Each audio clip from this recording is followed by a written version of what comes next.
Time is X minus 10, 9, 8, 7, 6, 5, 4, 3, 2, 1, 0.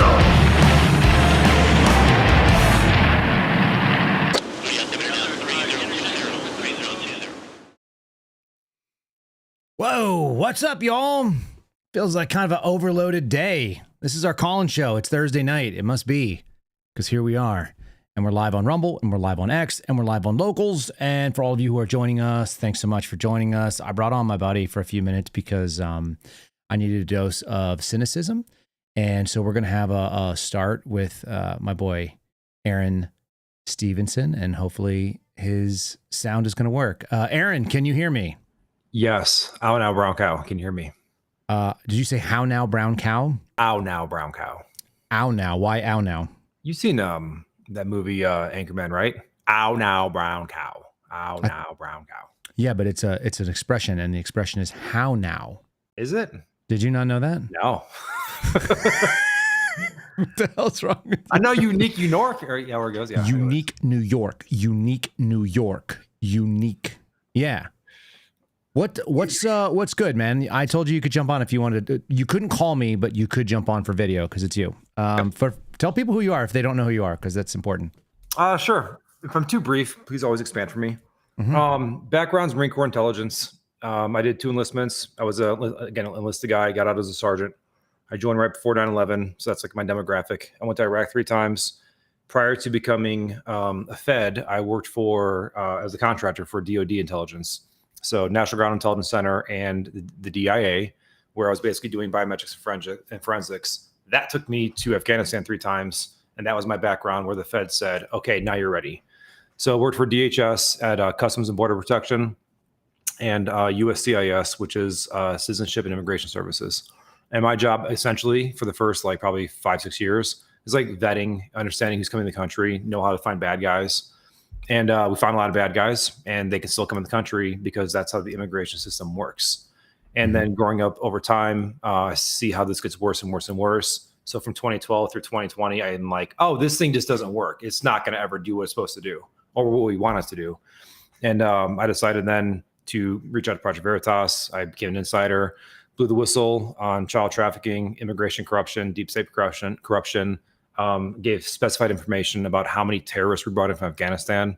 Eventually got fired for it, and I'm now in the private sector. That's perfect. Yeah, you did. And expendable, by the way. Founding suspendable. Yeah, OG as we got started. So if you guys don't follow Aaron, he's easily found over on the X platform, which is good. He's been renamed. He used to have a more complicated name, but now it's at DHS Aaron. Is there an underscore in there somewhere? No, it's just straight up DHS Aaron. You gave me that name. Aaron. Yeah. And DHS Aaron should actually be working for DHS. If we were living in a just world, they would hire him back to come and find some of the lost kids, which was a massive focus that you had during the Biden administration, right? Yep. And it's been completely solved so far, right? No, yes. I mean, it's obviously they're taking steps. I've seen some things, but it's not the way that it can be done. There's a good effort and there's a better effort. And I'm always of the opinion, this is just my background, I like to be aggressive. So to me, it's like, it can always be better. So right now, I don't even think it's a good effort because it's using the current system in place, which you can do for some things, but it's just not aggressive. It's not efficient. It's not optimized. It's not doing what it really can do. And that's my problem. So that's what, I've been spurging out about recently. Tell people what spurging is. Not everybody knows.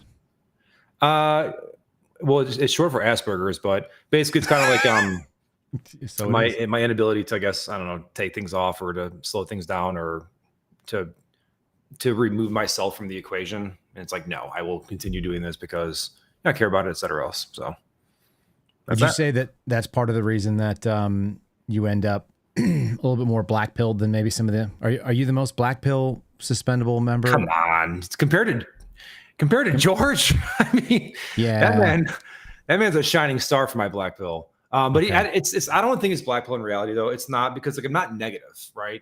And I've actually heard you describe this once where it's like, as black pill as it may be, right? Negative as it may be with a lot of things. It's still like, we're not trying to do things. there's still that, even if maybe a fruitless effort, an effort involved.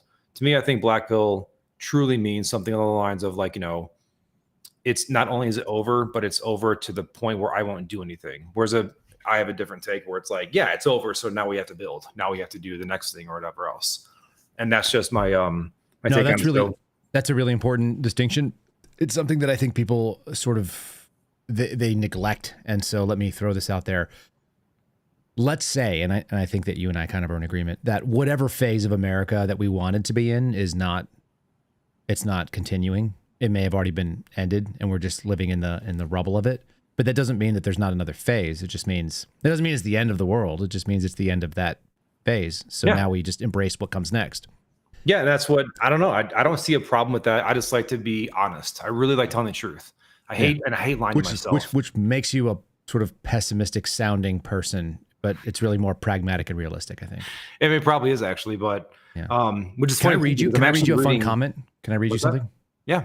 Did you ever play like nerdy games like Dungeons and Dragons and stuff? I used to play Risk. That's not the same. You're not going to be a good translator of this, but somebody left me a comment. Are you ready for this? I responded to you on Twitter. Oh, did you? So you saw this comment. 28 people have responded to this. The comment for all of you who are listening right now, one of you, whoever you are, have now made your Spotify comment debut.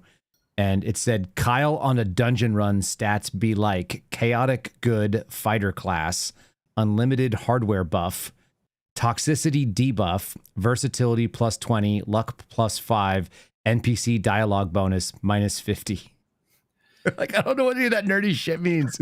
Yeah, so I responded to that. I just circled NGMI and I give like a little arrow. That's I get the intent. It's like, hey, cool, people are Tell people that, by the way, I didn't know what NGMI meant, and I now use it all the time. It's my absolute favorite thing to just drop on as an explainer. For my folks, we get some folks that are a little bit older in the audience. They're not acronym people. Maybe they're military people, but not that acronym. NGMI stands for not gonna make it. Not gonna make it. Not gonna make it. And it just sounds like exactly what it is. It's if something happens, those people aren't going to make it, and something's always happening. And so that's actually the one thing I've been trying to talk about with, not the one thing, I shouldn't say that. That's one of the things I've really been trying to get people to understand is, especially in this time, like, as you said, like, are we at the end? Is it transitioning? Are we in the rubble? What do we build new, et cetera? Most people are always going to be passive support at the end of the day. Most people are always going to be passive support. And it's like, and that's okay. Like, that's not a big deal. Like, you can only have one leader. You can only have so many people that surround him, that support him. And there's so many that are active support, because that's, the way it works. And that's something that I want people to understand is like, yeah, it's obviously we have free speech, get your ideas out there, et cetera. But at the end of the day, you're going to be passive support. And that's the way it is. You know what I mean? Look at the guys that surround, look at the Suspendables and all the efforts that they've led, right? But Steve, Garrett, Marcus, Phil, a lot of good people that do a lot of good things. And at the end of the day right now, it's like, they don't have power. They don't have any political power. They don't have any authority to conduct, whatever's needed for the rooting out corruption, et cetera, et cetera. And that's just like kind of the way it is. So yeah, I talked to a few Twitter spaces recently about that, and it gets like bad pushback. People like really freak out about it. And it's like, guys, we're passive support right now. Like, we're on a Twitter space, I mean? And they think they're doing something. They're all Ralph from The Simpsons, like, I'm helping. Okay, I promised you, folks, so you don't understand. Aaron needed time frames, specifics, and he was back planning from when he's going to go make dinner. And so I just told him to show up in 10 minutes for 10 minutes. We're right on the edge of what that is. Is your home completely empty? What am I doing wrong that it looks like you have an almost empty room there, and I feel like I have too much stuff? Can you tell me more real quickly? Yeah. So I am a single male. I'm a father, obviously, but I'm a single guy. So my wall decorations are my icon corner, which I have right here. Yeah. Which obviously we have the crucifix, the Holy Theotokos, our Lord and Savior Jesus Christ. That's on the right there, the top right. That's my baptismal angel, Archangel Gabriel. Okay. And then I got Saints Constantine and Helen, and then Saint Nicholas II.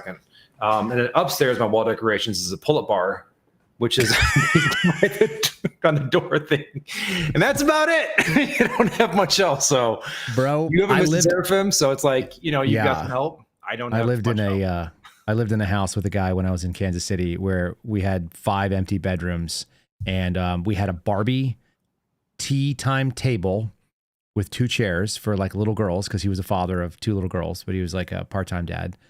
And we had my bed, and we had 1 chair in front of a TV that was in his room and his bed, and no kitchen table. And we would have people come over sometimes and hang out with us. And they're like, "Are you guys like freaking serial killers? Like, what's wrong with this house?" And he was like, "Oh, it's just like a temporary thing." And they're like, "How long have you lived here?" He's like, 2 years. Yeah, but did it But work? if you went into the garage, he had a flipping race car that took 120 octane. He had a street racing Z06 Corvette with like a methylene injection kit and a barrel of methylene to be able to like pump into it. He had a BMW. He had a racing lawnmower, so he could do his 5 acres in like under 8 minutes or something stupid. Like he would just go, pretty worth it. he would do in like 40 miles an hour. That's worth it. Yeah, so that was it. Like we didn't have anything, and then we had my little like Corolla. So we had vehicles, we had a TV, 2 beds, a chair, and a Barbie time table, and an empty 5-bedroom house. And did it work? Like the weirdest part was a chandelier, like in a room by itself. That just there was nothing in the room except a chandelier. Because one day he would sell the house. It's freaking weird. Still works. I don't care. Look at this. My people are showing it up in the chat. It won't show up on the screen, but they're showing if guys lived by themselves. It's just basically a bay door garage with a backed in car, a bed right next to where the car would park, and then there's like a desk for working and a TV on the wall. Good to go. It's kind of funny. I'm not gonna lie. All right, that's all I require of you. I wanted 10 minutes. I just want to touch base. We haven't talked in a little while, and I just brought you on the show to say hi. It's been a minute. There are some updates coming soon. I did some work this past week. I was out of town. Kind of cool. We'll see what happens out of it. Do you want to do a Sunday sit down and do it just to catch up? Yeah. When is that? A Sunday. Just whenever you and I want to sit down and record something. But yeah, I'll be down with that. There's been at your leisure, work wise, so it's been kind of cool. Good to go. All right, I'm going to open my phone lines up. I'm going to take some calls from people. I'm going to have you go make dinner as needed. And good talking to you, my friend. And I'm making steak, by the way. So there we go. Completing the aura. That's how we roll, bro. Thank you. Just a man, a piece of meat, and a bare wall with some religious icons. Good to go. Good stuff, man. See you guys. All right, have a good one. Yeah, you guys are like, hey, what happened? Like, why do we have this guy? That guy is my boy. That's Aaron Stevenson. If you guys aren't following at DHS Aaron, you're screwed up. Aaron is a massive and awesome advocate, and he is a example of like just intellect and just good person. He's one of the few people I met through the whole Project Veritas thing that like I just wanted to hang out with all the time. And I saw him at some of these silly parties that O'Keefe was putting on when I was running around in that crew during December of 22. And it's like, Aaron is just a good dude. He's just a good human being. And his story is he could be so negative, especially for what happened to him, and he's not. So, all right, the phone line is open. The way that you get to the phone line is quite simple. If you're watching on Rumble, scroll down, click on the link. It will take you to Locals. You got to be a subscriber on our Locals channel to get that. It's the 972 number, I believe. If you're watching over on YouTube and you're a member of our channel, then you can call in. You can talk about anything you want, whatever the hell's going on in the world, or nothing. You can just tell me what's happening in your life, and I'm cool with that too. If you are a subscriber on X, same story. There's those more of you this week than there have been in a couple of weeks. So we've been adding folks on the subscriber list. I just reshared or retweeted or reposted, whatever the hell they call it. So the number's there available to you. If you're a subscriber on X, just scroll down through my feed and it'll be on the subscriber only post. There's only a couple of them and they're usually the number. This is just how we roll. So let's take our first phone call. Caller number 1, you got to tell me who you are, and where do you subscribe? Let's do this. Well, hello, my friend. Hello. Who I am, I'm Chaos. Third-time caller. Love it. Out of the Dallas-Fort Worth Metroplex. I guessed that part. And Rumble, Locals, YouTube. Man. YouTube is my primary. I like that. Yeah, we're getting more traction on YouTube. I don't know what it was. How did you find us on Rumble first and then go to YouTube? So I actually found you through Timcast. Nice. And I was like, this guy is as dark and twisted as I am. I'm about it. That's good. I appreciate that. I feel like people should appreciate that more about me. It's not the most appreciated thing generally. I have some pretty dark thoughts. When life gives you lemons and you got nothing but a rock, Yeah, throw away the lemons and throw the rocks at people. I mean, that's just it's the way you got to do it. Yeah. Now, were you around last week when we started doing flamethrower madness? I was not. So I generally I'm because the call-in shows happen at 7. Yes. I'm typically watching Timcast or going off and doing other stupid stuff or being a dad. Yeah. That's useful too. Yeah. How many children do you have? I have one. Okay. I'm a full-time father. Oh, good. Part-time. Yeah. Full-time co-parent. Yes. Yes, absolutely. And that's something that is something that I think is missing, because I know right now culturally we've kind of screwed the pooch and just kind of let women do whatever they want, and it is what it is. Mm-hmm. But for the most part, I think adults should be able to set aside their differences and get along. I mean, right? It's like, it's not about you right now. You've got to go be a parent for a little while, even if you don't get along for a bit. Yeah. That was one of the things that always shocked me about having to go through the whole situation. I mean, my premise was always, look, let's handle it between us like adults, and, we'll be adults. And it took a couple of years, but she got there. Nice. And I feel like it's not just about value, but I also think that we're missing out on teaching common sense.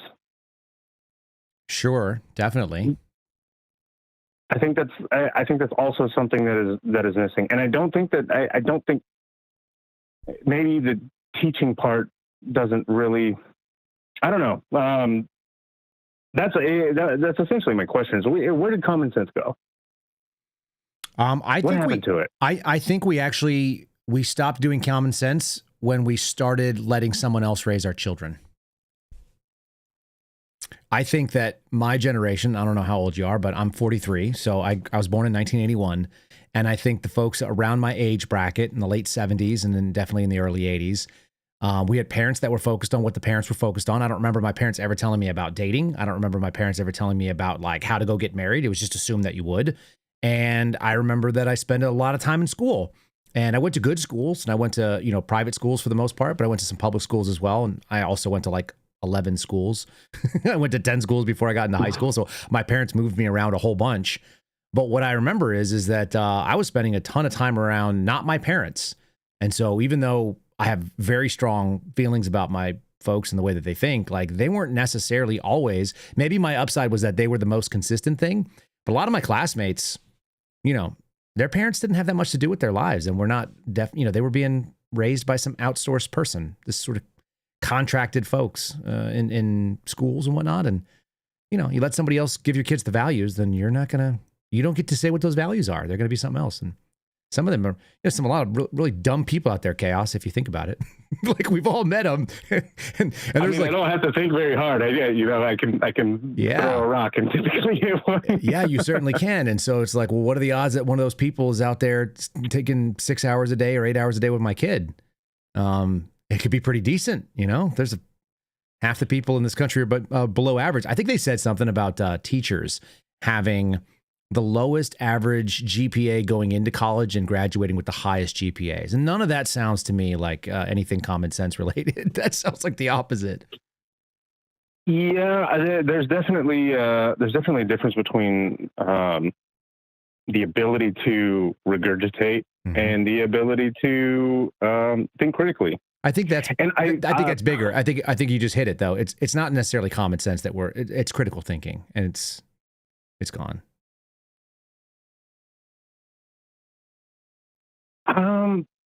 So I guess is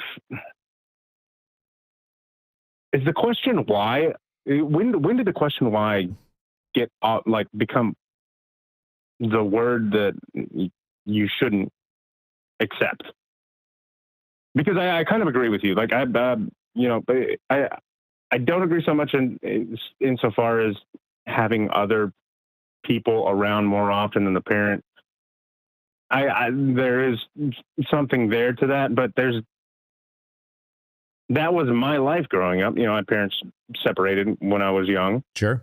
But I spent a lot of time like doing a bunch of really ridiculous stuff, like on the streets, walking 2.5 miles to school at the age of 14 and 15 and getting up at 5:30 in the morning, 6 o'clock in the morning to do that. Yep.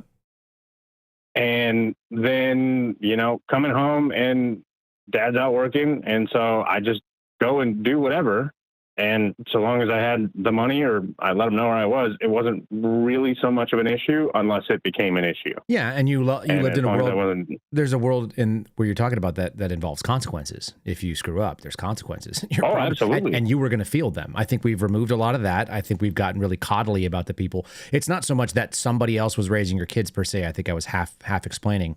My position is that those people that we've now chosen are not the people that you would necessarily want raising your kids if you were going to outsource some of it, because it used to be people that probably had a pretty similar worldview. And we've gotten so polarized in, let's call it the last like 15 years, you know, maybe since I got out of college. Well, I guess I was out of college 20 years ago, but yeah, something like that. Like somehow this country got really weirdly divided. And I think I actually covered that on the podcast in the morning the other day. We were playing that piece from CNN where they were talking about slavery and racism and white supremacy, and they're trending upward in the newsprint, where people just started looking at things that, you know, that wasn't your experience most likely. It certainly wasn't mine. No, I mean, I experienced it, but the way that I experienced it was like, okay, it wasn't so much racism as it was just stereotyping from pattern generalization that humans naturally have the propensity to do. That's called survival instincts. That's a real thing. Like there's a reason why your body does that. That's your program for that for a reason. Yeah. And I mean, one of the things that I think,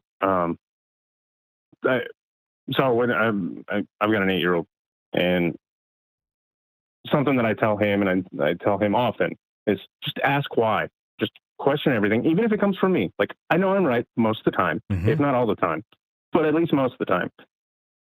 But don't even take it from me. Go find it, you know, go get more information. So I'm one of the people that listens to you on anywhere between 1.5 and 2.0. Love it. Depending. And I probably consume maybe 15 to 20 hours worth of content in a day between podcasts and multiple pundits. I mean, and then I look at all the information that's presented and I go, okay, where do I put weight into any of this information? Who do I think maybe sees things in a similar vein as the way that I see the world? Who maybe has some similar experiences? And from there, where can I glean additional information, or who's presented new information that, and somebody was incorrect. And then I just, you know, aggregate all the information and I go, okay, here's my opinion on what all of this information was. And if I want to go dive deeper on it, then I will. But for the most part, I feel like a lot of the people that I follow, yourself included, do a pretty good job of being thorough and giving very good explanations as to the thought processes, even if they are, you know, dark and cynical in some honestly, cases. What you just described is probably the worst case scenario audience for most media outlet type groups. And it's the kind of audience that I hope that I'm talking to. Because I, generally speaking, you know, agree with me or don't agree with me. Hopefully I either presented something that was interesting and you're like, oh, that's a different way of saying what I think. Or more importantly, you go, oh, I never thought of that before. I'm going to reevaluate my position, but it doesn't mean that you just blindly accept it. You just go like, oh, okay, I'm going to input that data. And then, as you said, assess it. Does this person have the access or placement for the information they provided? Is their thought process logical? Is this an alternative, you know, answer for something?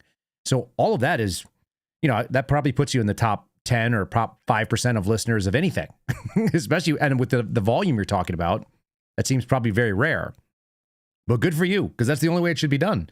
You know, anybody that takes, when I get these like, well, so-and-so says this, it's like, well, what is that? That's a shitty appeal to authority.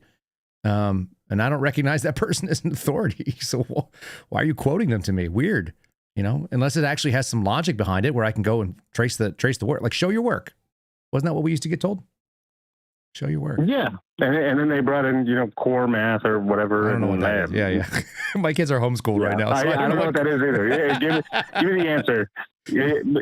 Show me how you got it. And if you got it right in the wrong way, then I'll tell you. But if you got it right in correct methodology and your methodology works and it proves to be consistent, then we're going to call this a method. And the method, apart from the madness, is, that if it works, it works.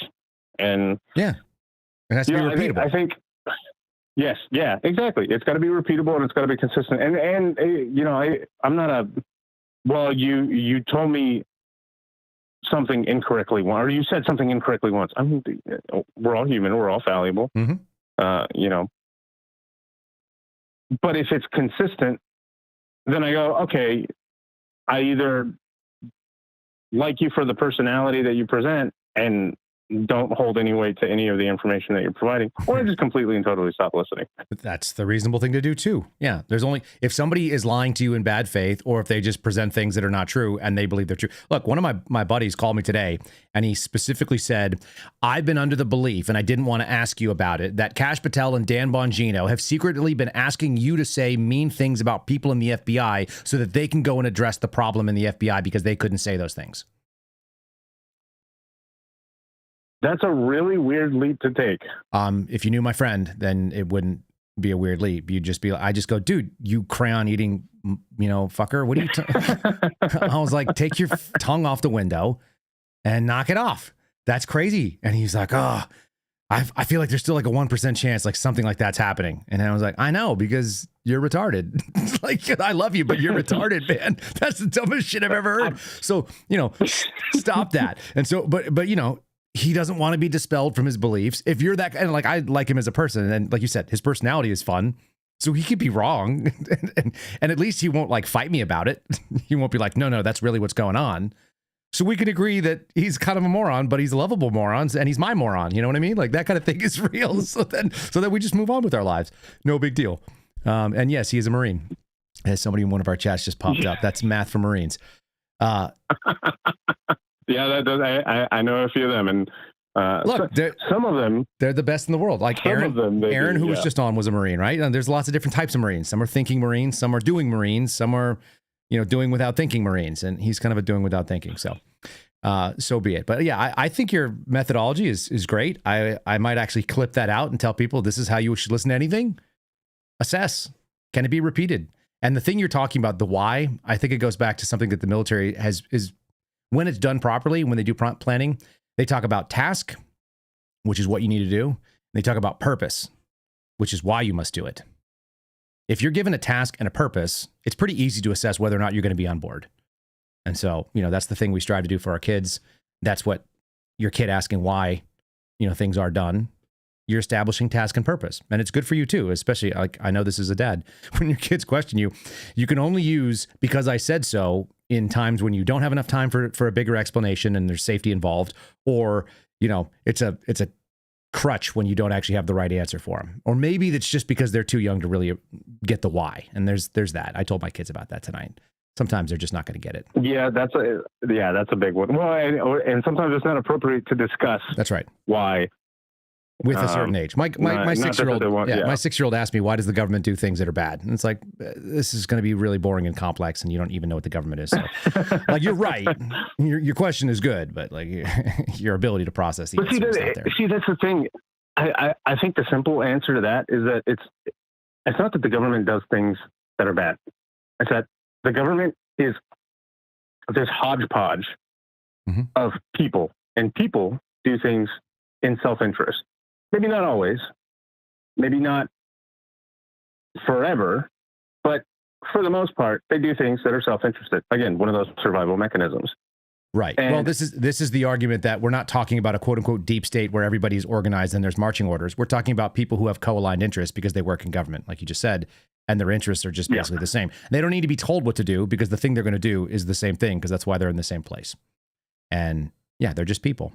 They're just people doing what makes sense to them, and what makes sense to them is more of what they do. That's how they get paid. And unfortunately, I mean, the difference between giving somebody the shirt off your back and being the one who gives the shirt off your back is that somebody's going to wind up cold.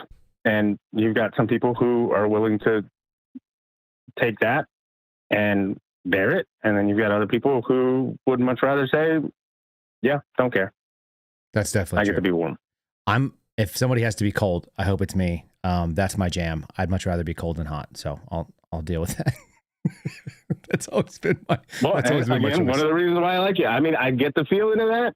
I don't know you, but you know, you do exude that kind of, that kind of perspective, and you do present it in a really straightforward way that, yes, there are things that will cause me harm and sacrifice, but for myself, and this could go to, you know, the cynics out there, the wonderful cynics who say that everybody is selfish, even those who do good, because it makes them feel good.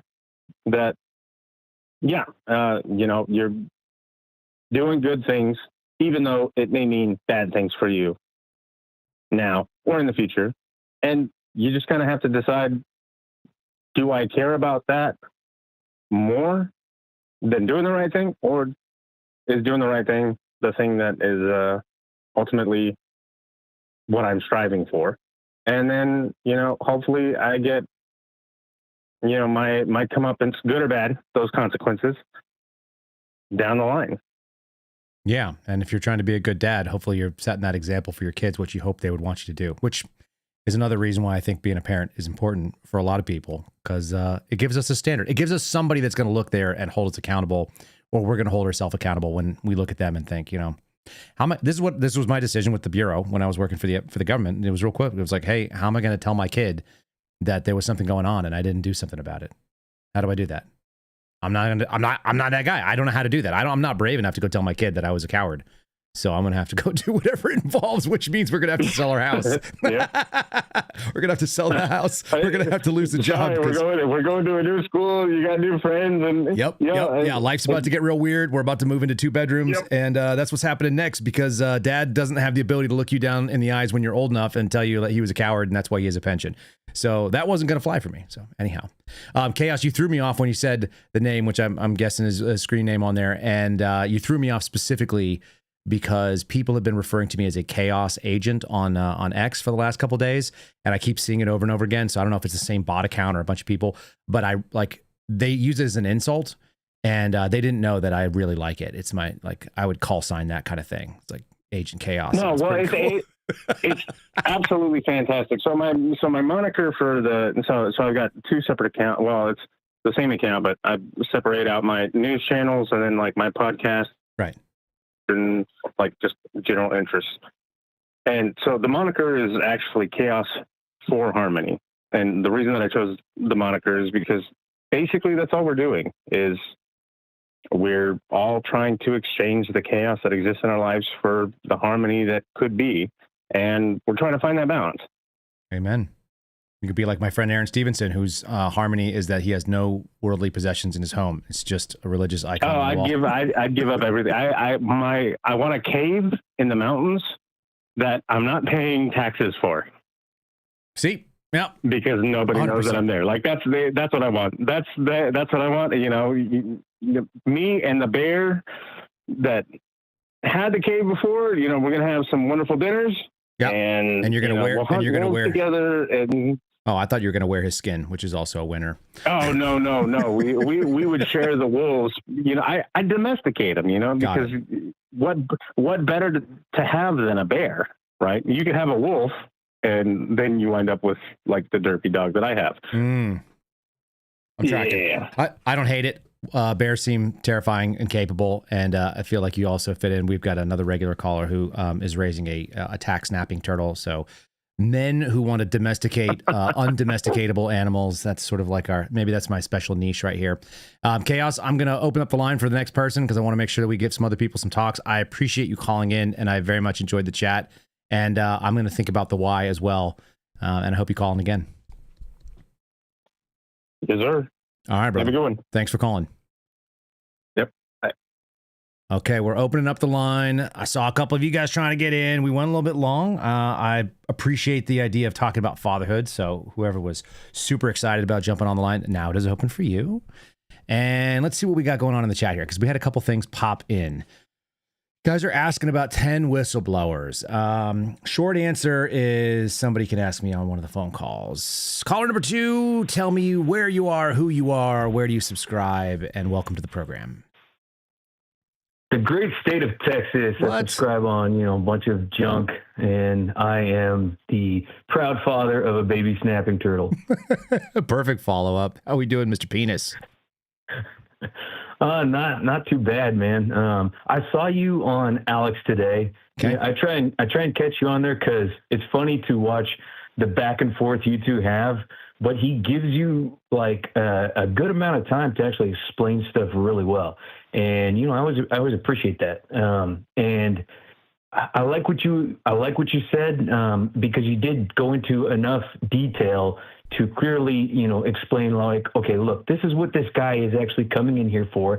This is where he came from. This was the whole scenario for, his political, trajectory, right? Mm-hmm. And then he is then switching it over.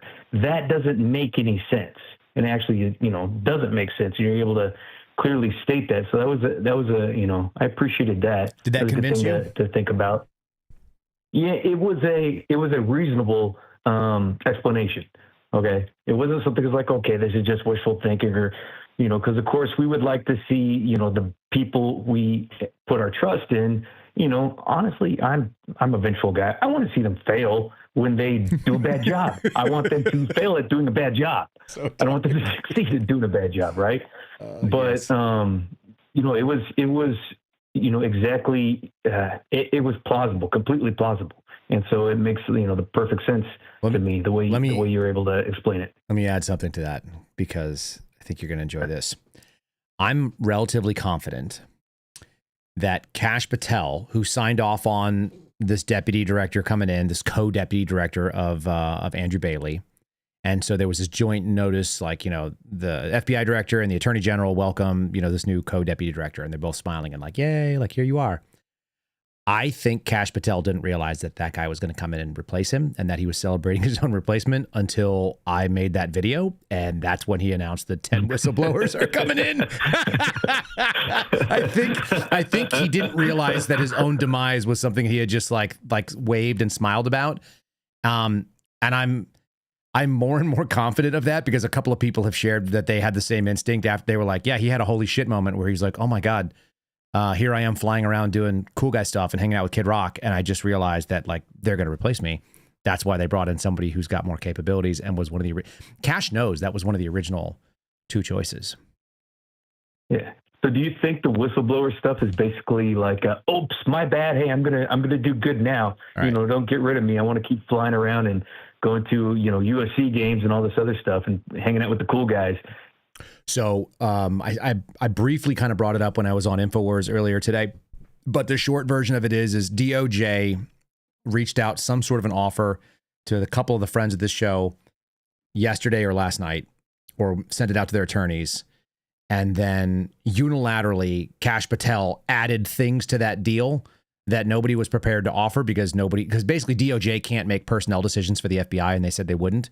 So the original deal was kind of like, hey, welcome. You can, we'll give you a back pay and then we'll tell you to go F off. And and Kash was like, yeah, I'll just hire you back into your old jobs. None of those things are palatable, by the way. Like none of that includes damages. None of that shows or acknowledges the shittiness that the agency was involved in. But Kash jumped into it, I think, out of the blue. And I do think it was kind of like, oh shit, how do I ingratiate myself? What he did though, is he actually acknowledged that he could have at any moment reached out and added these guys back, which for me should be a nail in the coffin. And on top of it, I think what we shared today with Kurt Suzdak on InfoWars is that Patel and Bongino are the 2 people that are responsible for the Epstein file failure. And I agree with Kurt that the New York field office set Bondi up to look bad. And those guys are the ones where the buck has to stop. So if she needs to go out and assign the blame, there's 2 people that need it. And they got a new guy coming in who didn't screw up yet. And I think he's going to take over. I think probably by January, if my guess is going to be. That's Kyle Serafin's speculations, but I think January is reasonable. And I think Dan might be actually already gone. For whatever it's worth, I had multiple people tell me that he's already like packed his stuff up. There's no reason for him to stay. No one's ever hired anybody to come help you with your job and then thought you were going to stick around and do your job. I think we can agree on that too.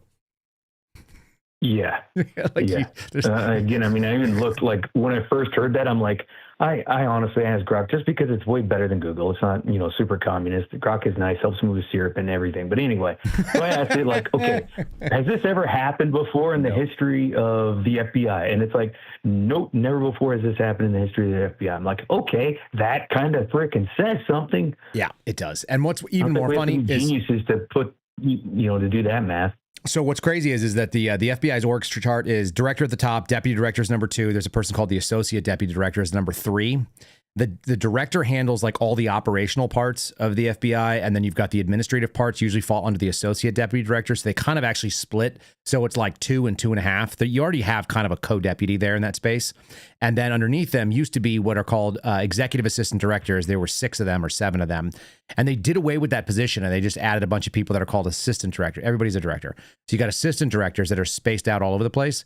So they got rid of a level just below Dan Bongino now to just add back someone at Dan Bongino's level. That's not happening. That's not real. That's just not real. The fact that it's never happened before is part of it, but they've already deleted people in that space. And again, you're Dan Bongino. You're going to accept somebody coming in because you couldn't do your job. They had to hire someone else to help you do your job.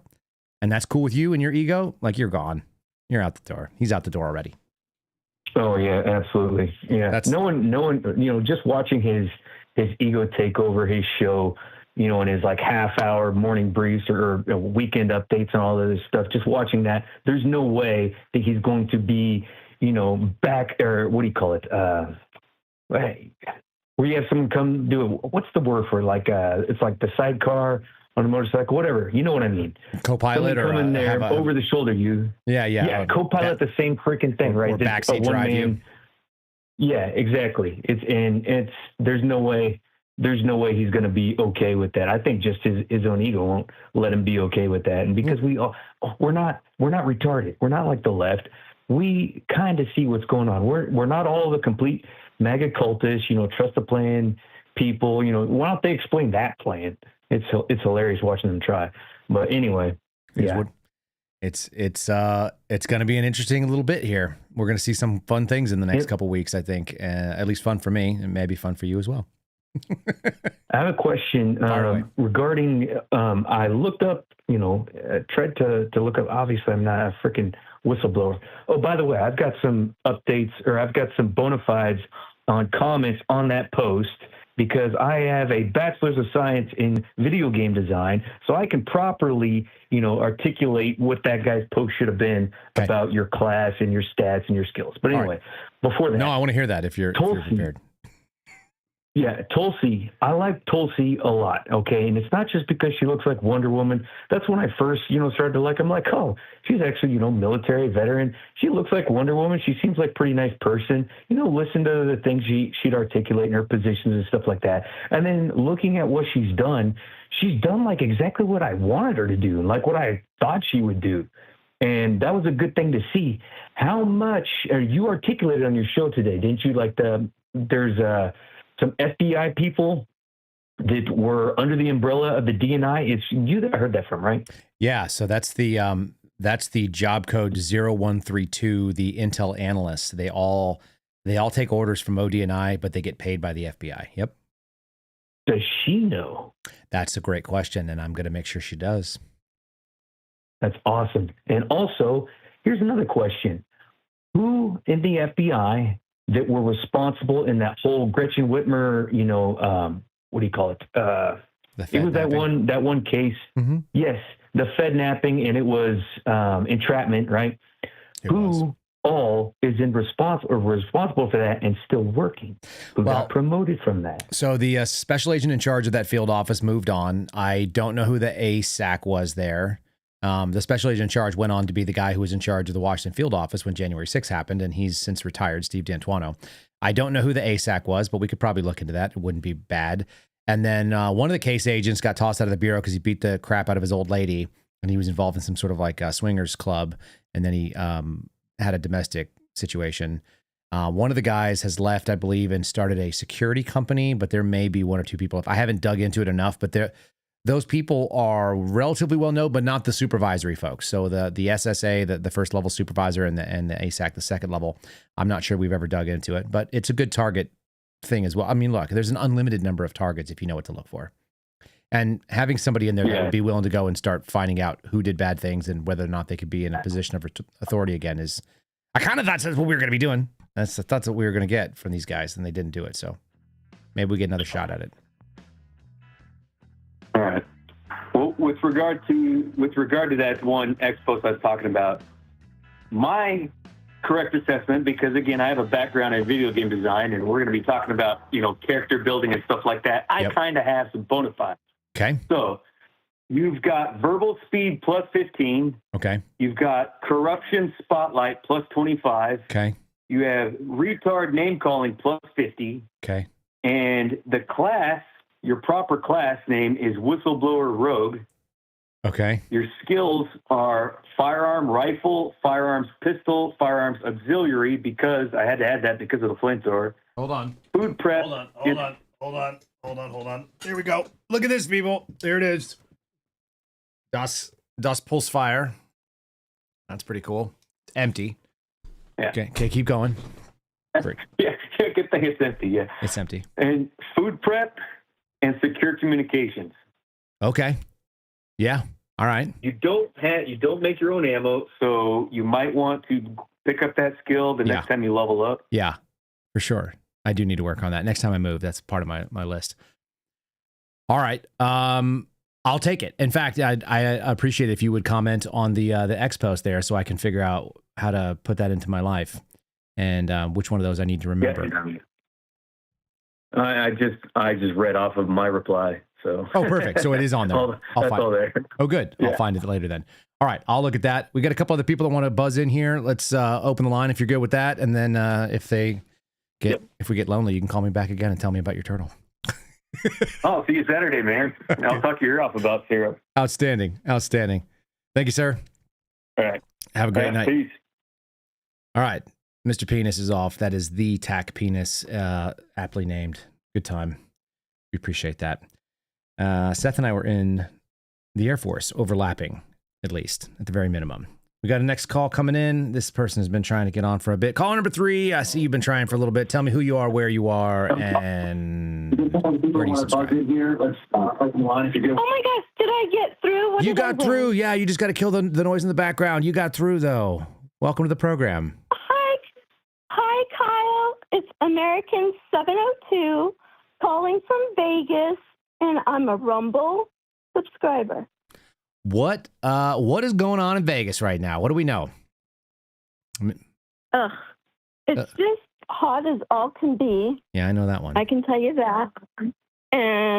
But at least it's not humid. You know what they say, it's a dry heat. But I don't care where you're at. Hot is still hot. That's right. It is worse when it's humid, though. I tend to agree.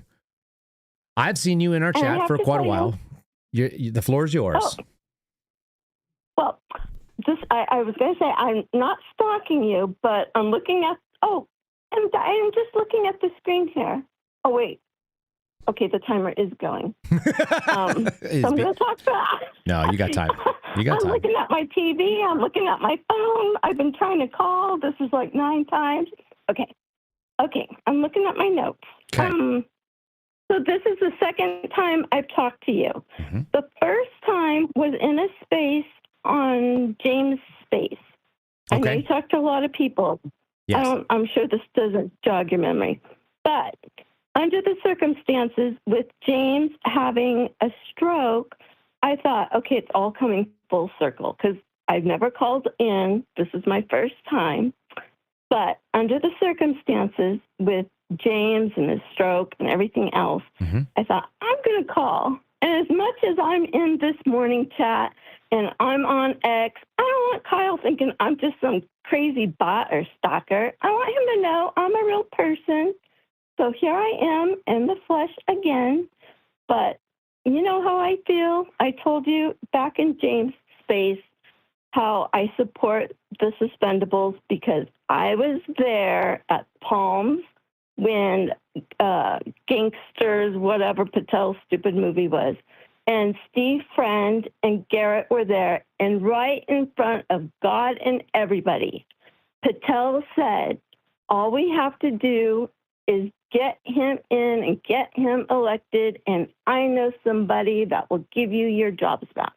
Right there. I mean, I was a witness to it. Yeah. And to see him just screw you guys over, I cannot tell you how infuriating it is. What do you attribute that to? So, what do you think's going on there? honestly, I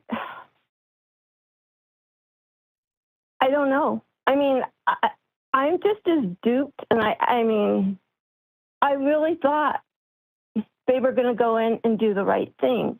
Me too. Now, I have to tell you, Bongino got on my nerves. I was never part of the Bongino army. I really could take him or leave him as of like a year ago, because as far as his podcast goes, he was too much into himself. And I say that because for somebody that says, oh, I don't need a lot of money, but from watching his podcast for the last few years, and I watched them for probably, the last couple of years.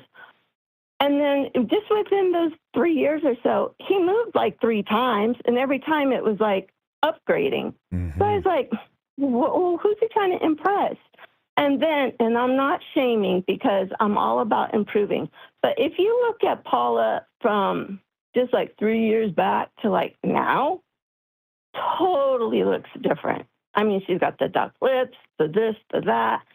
It's just like, I don't know. I think they've just bought into this whole look at me, look at me, look at me. And I just don't buy it. And just the whole Julie Kelly thing, him siding with her and not appreciating the whistleblowers. I mean, I just think he showed his ass. And it is what it is. Like I said, I didn't have a whole lot of stock in him, but I thought for sure Patel was going to do the right thing.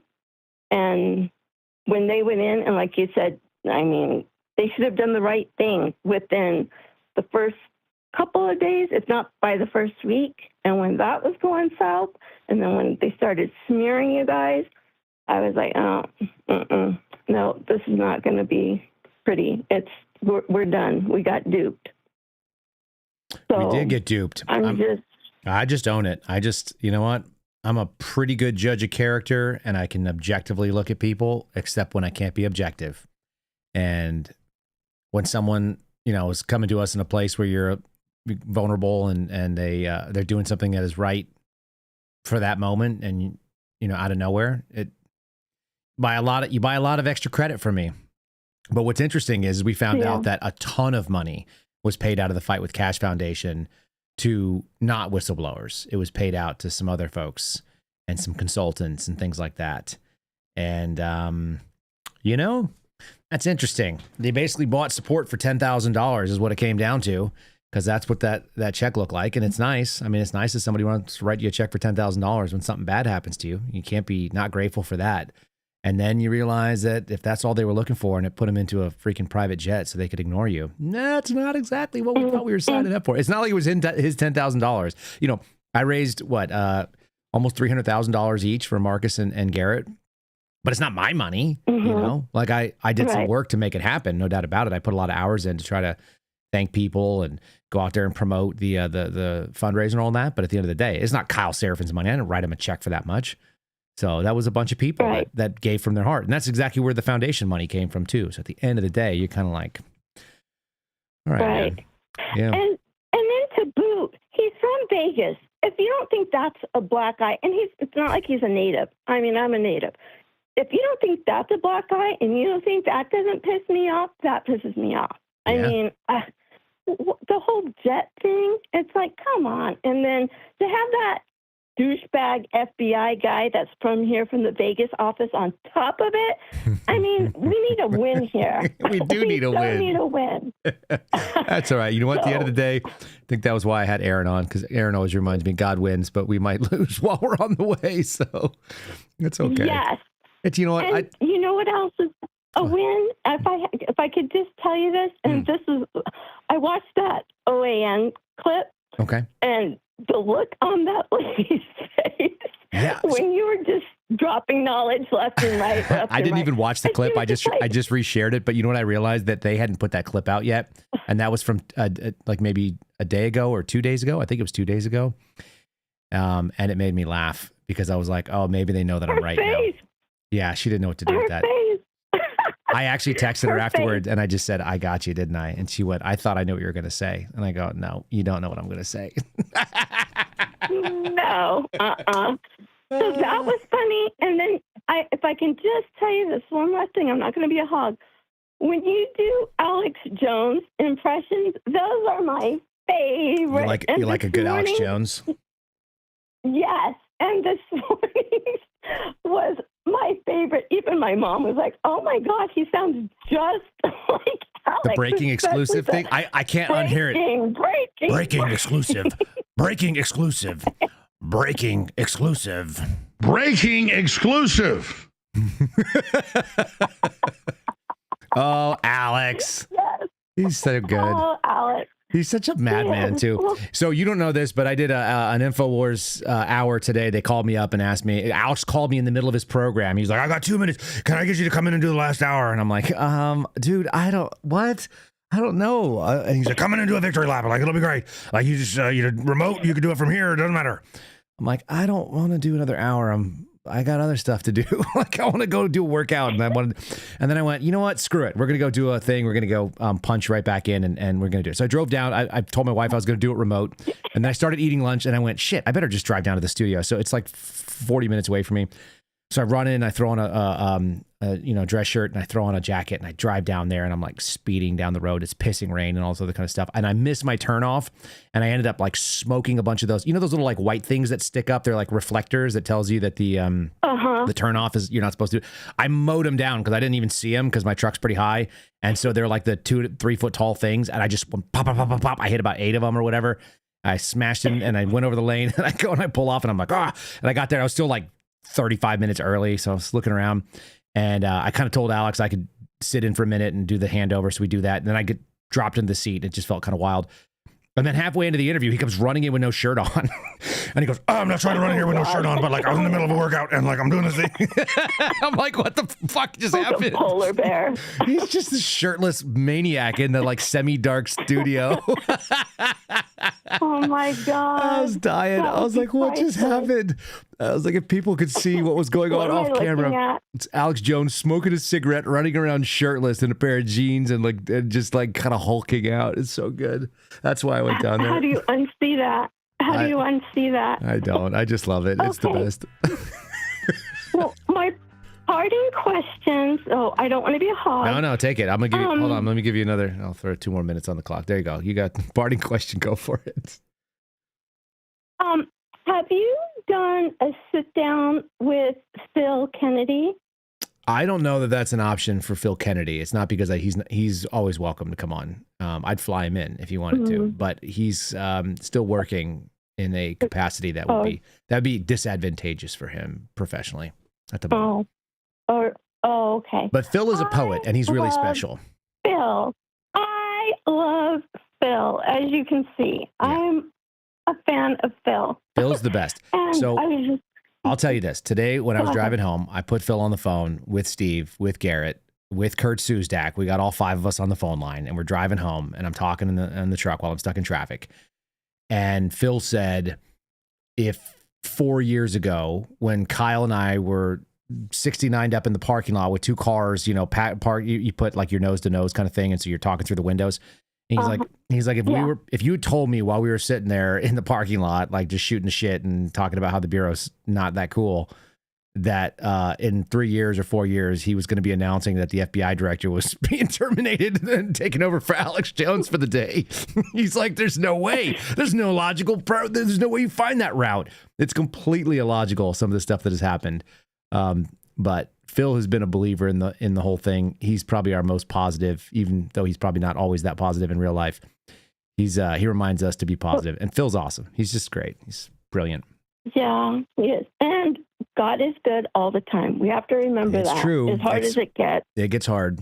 As hard as it gets. But every day I get to put my feet down and I'm still standing. Like, that shouldn't happen. Yes. That I shouldn't be standing. I mean, that's the other thing. And I think I told someone that the other day too. Like, it's completely illogical that I'm able to sit here and do what I do. I thank you, Kyle. I thank you for what you do with the chat and for sharing your knowledge and for this chat family, because between you and the radicals, I really do enjoy it. So with that, I'm going to depart and say good night and say good night to the chat. And it was great talking to you. Thank you so much for joining us. And I appreciate you calling in, and I appreciate seeing your name in the chat. And now I'll have a voice to go with it. So thanks so much. Okay. Thank you. All Bye. Right. Have a lovely evening. Folks, she was mentioning a guy named James. He goes by James R over on X. And so he's kind of one of the guys that I spend a lot of time in Twitter spaces with. And I'm going to read to you. He's one of us, I'm going to say. Definitely one of us. And so I sent him a message. He just had a stroke, a major stroke. He got out of surgery and sounds like he's working on his way back, and he's not 100% verbal. And so the first thing that happened is when someone mentioned that he had a stroke, I said, what a dickhead. You had a show to do tonight. You're supposed to host a podcast and you didn't. So like, who even gave you authorization to have a stroke? So immediately that was my first response, which, appalled the women, and the men understand like that's the way he is.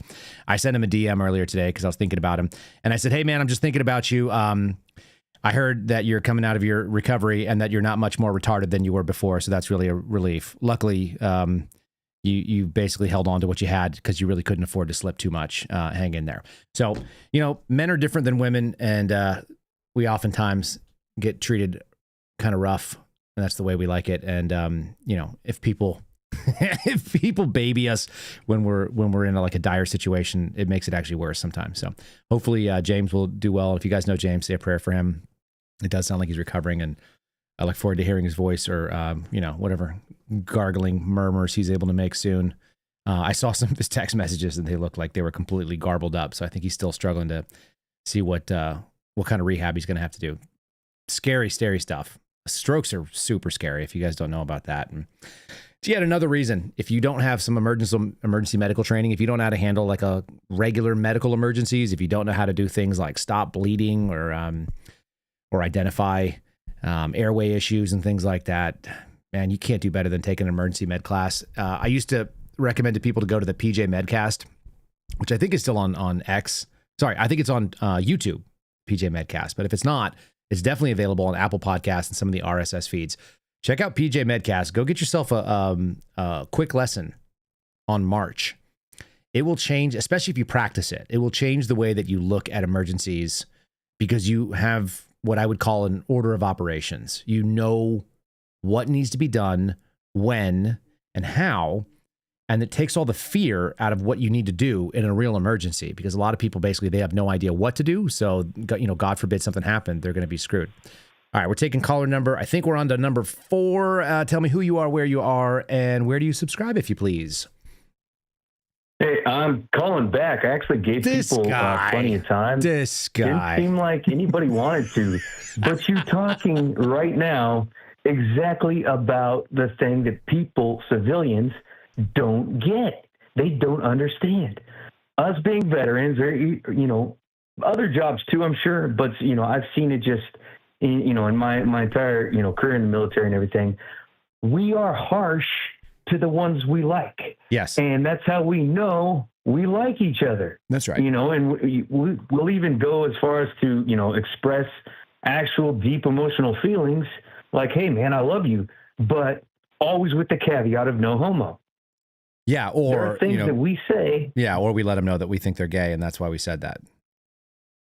Yeah, we want to make sure they didn't cut themselves or something, or, we didn't want to, get an update in the chat about them hurting themselves. We want to make sure they knew that we, somebody loved them. Yep. That's it. But anyway, yeah. So yeah, it's just people don't get that. And dude, you said a completely reasonable and understandable things. Like, in fact, you said nicer things than I would have, but I'm a little mean, but I think, look, if you're half retarded and you have a stroke, like, we're all going to worry about you. We don't want you to get full retarded. So, We gotta. Well, yeah. Now he's got like a legit excuse. He could just blame everything he's ever done on that. You know what? Like, oh, I had a stroke. I was having mini strokes. I hate that. I hate that he has that excuse now. Yeah, and especially if he decides to abuse it, which is really that is unsat. Yeah, and then he can, he can just make you feel bad, especially in public, and be like, dude, I had a stroke, this, and act out a scene. Like, of course I do that. It's always fun. Yeah, I play up the whole cripple thing. Well, playing up cripple, playing up a stroke. Once you have an excuse, you're foolish not to lean on it if you have it. But also, we can exactly. I worked hard, man. I worked hard to lose this leg. Jeez, that's it. Exactly right. Yeah, and then you let people know about it, and then you can always kind of pity check them, and then let them know that they were gay for falling for it. Yeah, that too. Because they're soft. Yeah. You know what? I had a guy that I went to high school with that had he had one of those prosthetic legs he had two different ones. He had like a regular walking leg, and then he had like a running leg, and he went into the whatever it was, the Paralympics, I guess. And so he was a competitor and he would run, but he would regularly take off his normal walking prosthetic leg and he would set it up in the middle of the hallway, and then he would go sit on a bench and just watch people walk around his leg. It's like that's a really strange, that's super entertaining when you're 16 to watch people walk around, especially like new guys that didn't know what was going on. They're like, there's a freaking prosthetic leg just standing there. Like, what's happening here? And then you go, hey, that's risky depending on where he does that, man. Well, we were in a Catholic school, man. You could get away with doing that at school. Oh, okay. He would just set it up, and then he would sit in the hallway and watch people, and then you'd then you'd accuse the new guy that walked by that you didn't know. You'd be like, "Are you trying to take Jake's leg?" And he's like, "What? No." And you're like, "Bro, this belongs to somebody, You're like, "Jake, look at this dude." And he was like, I wasn't trying to take it. And like somebody would look at it, and then you would just start yelling at him for no reason. It's like classic teenage retard move. Oh, that's so awesome. Yeah, Oh man! If you got lemons, what did our first caller say? He said, if you get lemons and rocks, then throw the lemons away and throw the rocks at people. There's a couple of other options there. Slingshots come to mind right away, because that's what I would want to do. You know what? I kind of, am glad that I only lost one leg and not two. However, there would have been advantages. And this is something that, of course, as a veteran in the military, our mindset, we're slightly off. Right. Maybe even compared to, normal people. I'm throwing up quotes. I heard them way off. I heard those air quotes for whatever it's worth. Yeah. Proper. That's good, because I actually did them too. Yeah. But it would have been better, kind of, if I had lost two. Right. Because guess what? I wouldn't have to ask people to come over and help me reach things on higher shelves in the grocery store anymore. They could have made me 6 foot, man. They could have. Yeah, they could have definitely stressed you. Did you hear that? Yeah. I was trying to drop it in the chat for our chat people, but it turns out I can't drop just like audio files. I can only drop some other kind of files. I gave it a shot. They were talking about a leg. Yeah, and also, like, I've seen some of these track legs that they get, those like spring things. You could be super fast too. In addition to being very tall, you could have added unnatural height and unnatural speed if you were so inclined, and jumping abilities. Yeah, and I've got a controversial opinion about that. You remember Tink Tink, the guy who killed his fiance because he's trash and should burn in hell? Remember that guy? I need more information. Who is this? The Olympic guy. Olympic out of South Africa. Yes, the South African guy. Yeah. Okay, yeah, I'm tracking. Yep. Yeah, Tink Tink.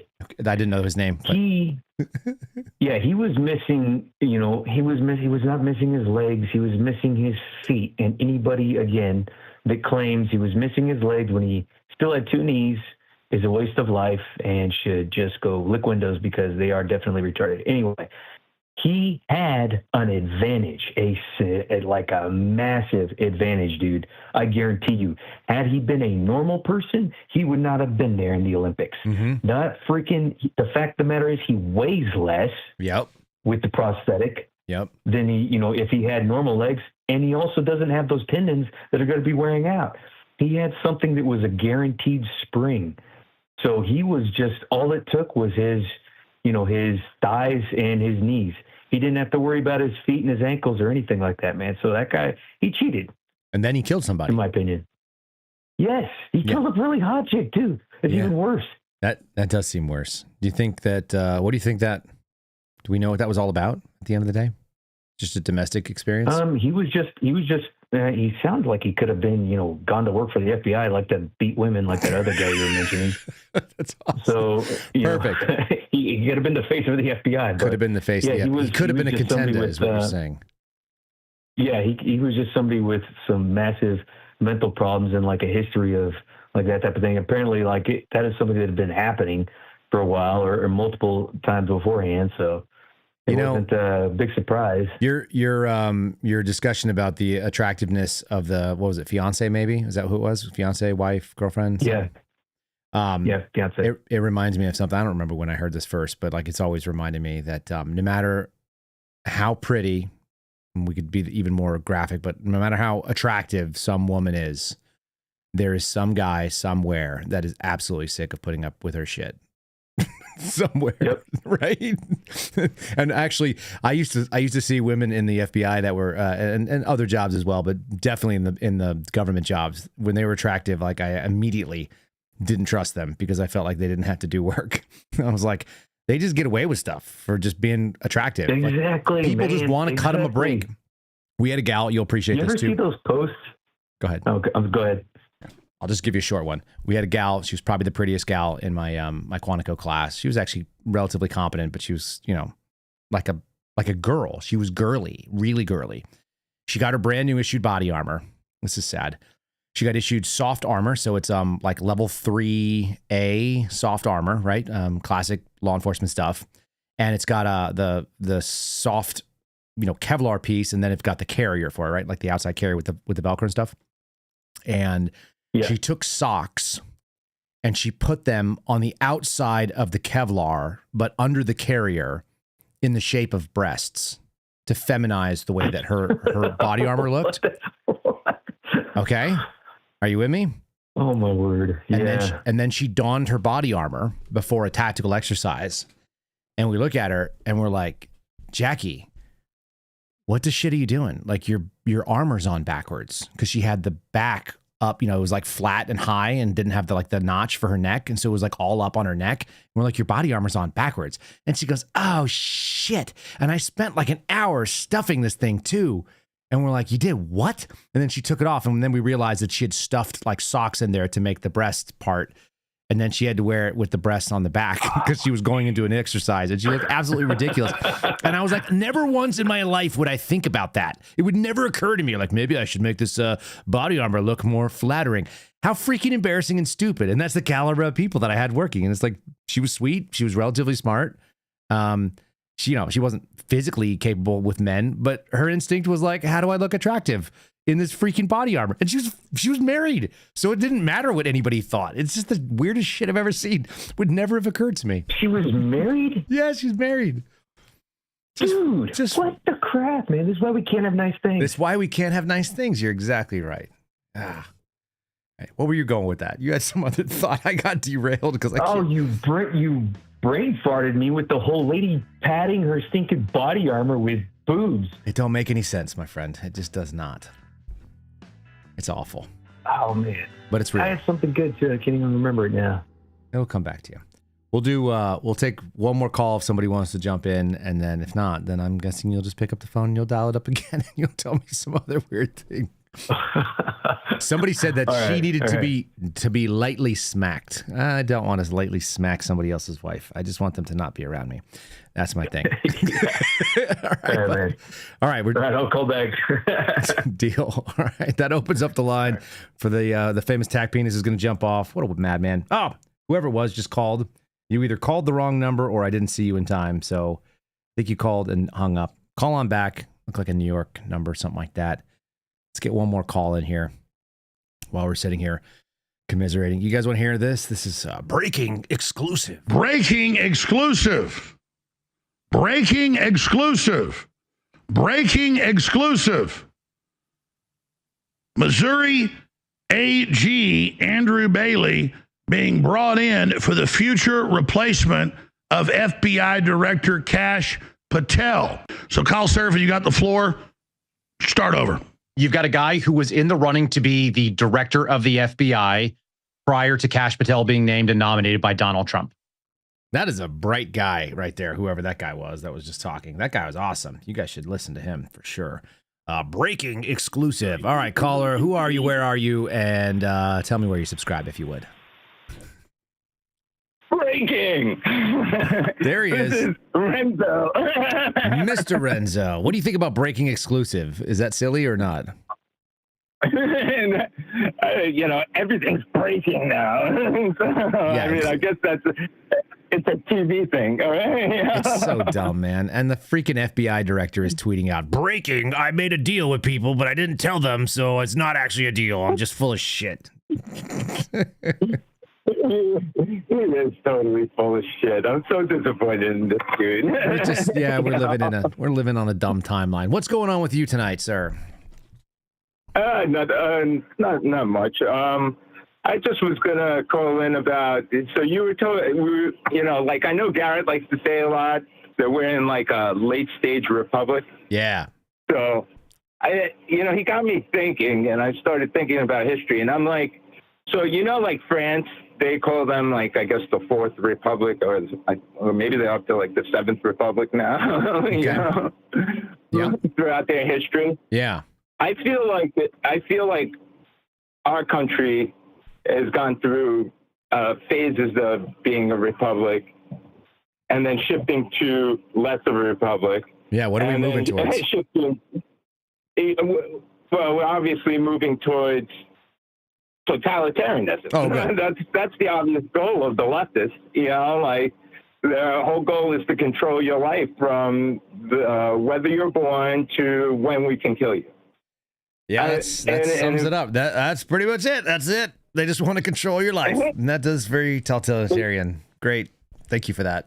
I kind of started thinking like that when Obama put out that video, "The Life of Julia."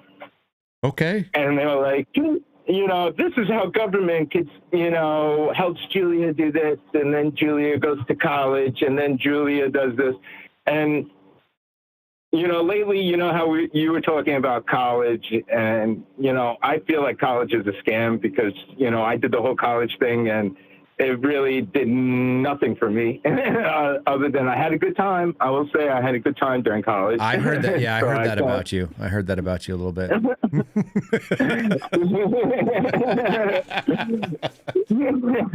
Got to be careful with having a good time. Yeah, well, of course, yeah. But I feel like we're coming, like Garrett says, we're in a late stage republic.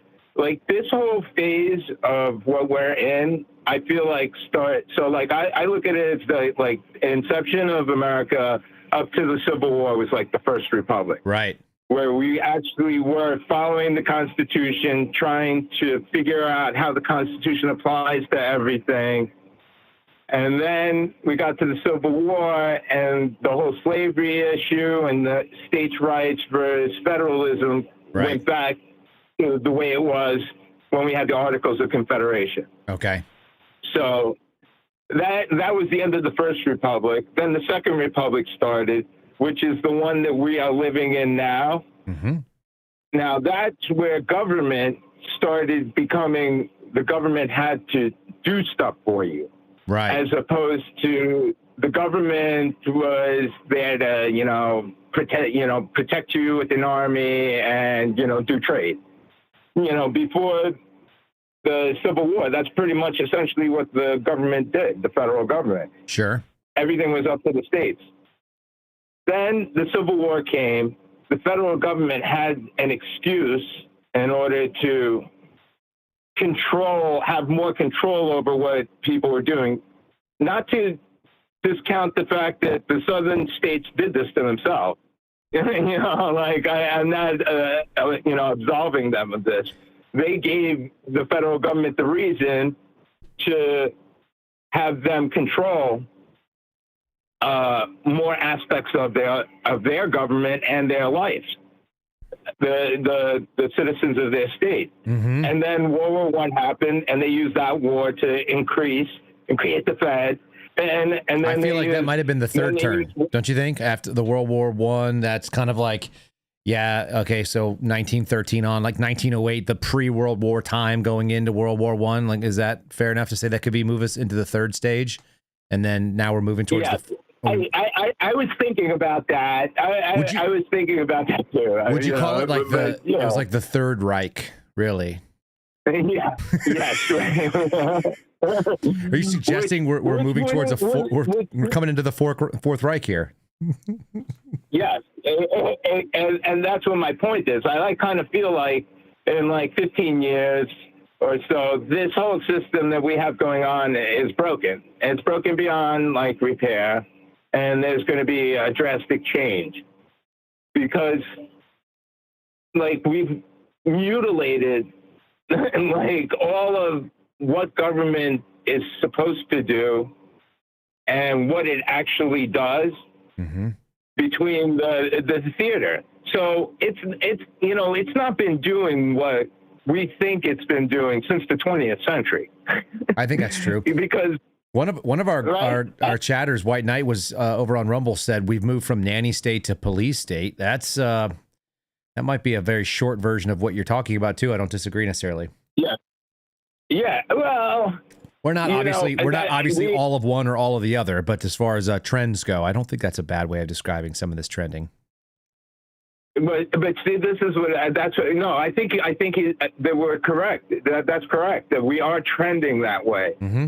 But once we get to a point where we will actually really have the ability to change things, because even though Trump's in, he doesn't really have the ability to permanently change things. No, certainly not. He could always keep Gavin Newsom in 4 years being like, I'm going to just get rid of all this crap, like he's been doing to Joe Biden stuff. Yes.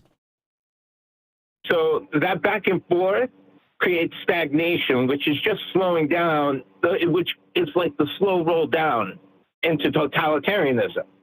Because you got the rhinos that always kind of like, we'll side with the totalitarian because it benefits them and they make more money off of it. Do you think that one solution would be if all radio stations had to play Creed all the time?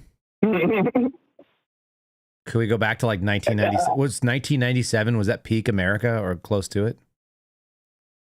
I would have to say so. Like for the 50 years that I've been around, I would have to say the late 90s were by far peak. Like that was it. It was pretty good, right? We had achieved parity. We had achieved parity where it was like we were really just dealing with minute issues, but we were all together. It was like a very, and then 9/11 happened, and I felt like the leftists went into like free Palestine mode. Right. And it's just it wasn't as bad as it is now. Now it's just the evolution of they started it then, and they're bringing it back now. Yeah, I saw the first movements about transgender rights in a newspaper article my wife and I found from like 2004, 2005, which was really wild. I'd never heard of that. I don't remember it being a thing, but I also remember that 1997. So that's when My Own Prison came out. If you guys want to start your Creed station, that's where you got to start. Got to start at the very beginning. 1997 was also when Vince Flynn put out, and it's only because I remember it just because of that novel, but that's when he put out Term Limits, the book, which is, it's just like a fantasy novel, thriller. And they were talking about the danger of the federal debt reaching $10 trillion, which seems freaking quaint. Yeah. That from the inception of this country on, our national debt got to $10 trillion by the end of the 90s. And then they were like, well, now that we're at 10, let's make it 100. Let's see how fast we could do that. Let's see if we could do it in 20 years. And they did. And I think, again, you have to think, when did that 10 trillion become double? Within 5 years after 9/11, because they created the Department of Homeland Security, they had to spend more money on terrorism. They had to create TSA. They created, it was an excuse for them to deflate our money. and get rich at the same time. That's exactly so right. So then when people start to say 9/11 was an inside job, it kind of makes you think. Well, it certainly reset the clock on a lot of bullshit that was out there in the world, and it allowed a lot more things to carry on that weren't previously. So there's something to it. And that's how we got the FBI that we have now. Yeah, those corrupt assholes. Exactly. All right, so that's always a great way to end it. That is a great way to end. I got something for everybody, so people can hang on, and I'll send you guys off. It's 8:30, so that's a good time to shut down. That's we've been doing this for about 90 minutes. I had fun. It was nice talking to you again. People said they could pick your laugh out of a lineup, Renzo. Just so you know. Yes, if you ever hear the laugh, come over. Just come on over. Yeah, just watch out. Just watch out. Don't come over in a nasty way because you'll feel it. That's what I'm talking about. Yeah. All right. Good enough. All right. I got your laugh queued up here. We got some good stuff. Thanks for calling in tonight. I hope you have a great one. Thanks for taking my call, man. Yeah, have a good one. Thanks for coming on. All right, folks. We're gonna end with this. I got something for you. Enjoy this. You guys, You can't park there. What? You can't park your car here, ma'am. Are you blind? I don't think you can park there. I know I can't park there! Oh. Hey, you can't park here! Fuck you, motherfucker! Excuse me, mate. You can't park there, sir. I know I can't park there. Hey, watch out! It's gonna blow! Watch out! Ma'am, you can't park your car here! Are you serious? You can't park that there, mate. Fuck off! Excuse me, you can park here. Yeah, you guys can't park here. No shit, really? You can't park there. That's what I said. Hey, you can't park there. Appreciate you, brother. You can't park there. You guys, you can't park there. But you still can't park. You can't park there. You can't park there. No. It's a park. You can't park there. You can't park there, sir. I know I can't park here. What's your name? What? What is your name? Tony. Fuck you, Tony. What's your name? Ezekiel. Fuck you, Ezekiel. Fuck you. Fuck you. Hey, you know what I did last night? You better not bring my mother into this. You know what I did? You better not. I put that fly over there. Oh. And I fucked your mother next to it. Fuck you, Ezekiel. Fuck you. Fuck you. What's your... Thanks for listening to The Kyle Seraphin Show, streamed live weekdays on rumble.com/Kyle Seraphin. Follow Kyle on Twitter, Truth Social, and Instagram at Kyle Seraphin.